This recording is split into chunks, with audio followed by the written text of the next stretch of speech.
News are 24 TV, हर खबर आपके पास। मैं अंकित कटियार, चलिए डालते हैं नजर आज की कुछ बड़ी और छोटी खबरों पर।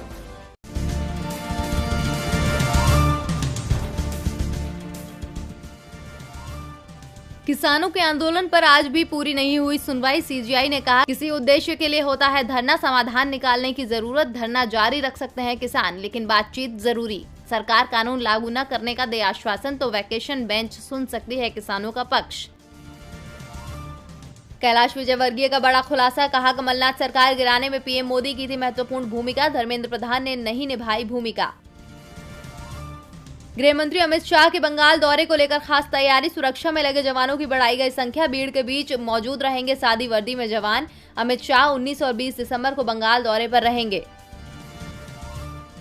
भारत और बांग्लादेश के बीच द्विपक्षीय वार्ता, पीएम मोदी शेख हसीना के बीच संवाद। 55 साल बाद चिल्हाटी हल्दीबाड़ी रेल लिंक शुरू, पीएम मोदी शेख हसीना ने किया उद्घाटन। शुभेंदु अधिकारी को डर, बदला ले सकती है ममता सरकार, राज्यपाल को चिट्ठी लिख मांगी मदद।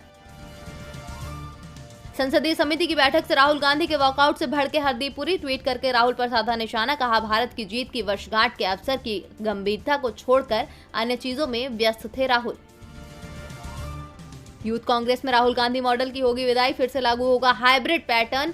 यूथ कांग्रेस में हाइब्रिड मॉडल के तहत अब चुने हुए पदाधिकारियों के साथ नियुक्तियां भी की जाएंगी।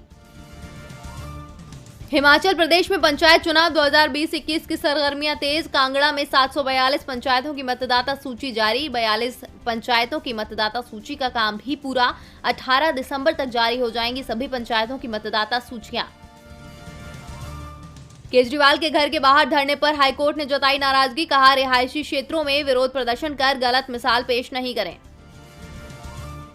अयोध्या में गणतंत्र दिवस के दिन रखी जाएगी मस्जिद की नींव, इस सप्ताह सामने आएगा खाका। मस्जिद निर्माण के लिए बनाए गए ट्रस्ट के एक सदस्य ने दी जानकारी। भारत बांग्लादेश वर्चुअल समिट में बोले पीएम मोदी, कोरोना वैक्सीन में पूरा सहयोग देंगे। बांग्लादेश पड़ोसी पहले पॉलिसी का अहम हिस्सा। बांग्लादेश 1971 में हुए युद्ध में जीत की 50वीं वर्षगांठ मना रहा है।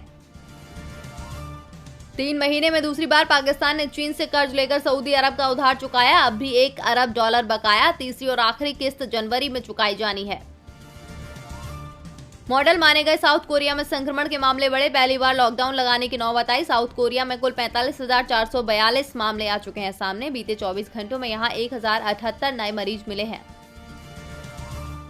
भारत में भरोसेमंद कंपनियों से टेलीकॉम इक्विपमेंट खरीदने की पॉलिसी बनी, चीनी कंपनियां दरकिनार होंगी। इससे पहले सरकार 4 बार में 267 चीनी ऐप पर लगा चुकी है बैन। अमेरिकी संसद में डिफेंस पॉलिसी बिल पास, इसमें भारत चीन सीमा पर तनाव का भी जिक्र रहा। हाउस ऑफ रिप्रेजेंटेटिव और सीनेट में बिल का सांसदों ने किया है समर्थन, अब इस पर राष्ट्रपति की मंजूरी मिलना बाकी।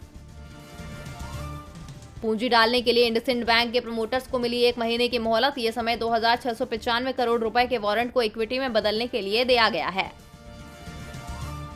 लिस्टिंग के महज 4 दिनों में बर्गर किंग की मार्केट कैप ने लगाई 365% छलांग। बाजार खुलते ही शेयर का भाव 10% की छलांग लगाते हुए 219 रुपए 15 पैसे पर पहुंच गया। कंपनी ने आईपीओ में 60 रुपए की दर से निवेशकों को शेयर बेचा था। इश्यू प्राइस के मुकाबले शेयर का भाव 365% बढ़ चुका है। ब्रेकअप के बाद टाइगर की बहन ने एक शख्स को किस करते हुए साझा की फोटो, एक्स बॉयफ्रेंड ने कहा जल्दी आगे बढ़ गई। तस्वीर में कृष्णा श्रॉफ साल्ट बेई को किस करती हुई आ रही है नजर। और साल के अंत में जारी हुई लिस्ट, कैरी मिनाटी ने यूट्यूब पर सबको छोड़ा पीछे, कार्तिक और भुवन बाम की हुई तारीफ। कार्तिक आर्यन की तारीफ यूट्यूब के सीईओ सूजन वोत्स्की ने भी की। इंटरनेशनल ओलंपिक कमेटी ने ओलंपिक खेलों में बतौर स्पोर्ट्स शामिल किया ब्रेक डांस। पहली बार 2024 में पेरिस में होने वाले ओलंपिक में खेला जाएगा ब्रेक डांस।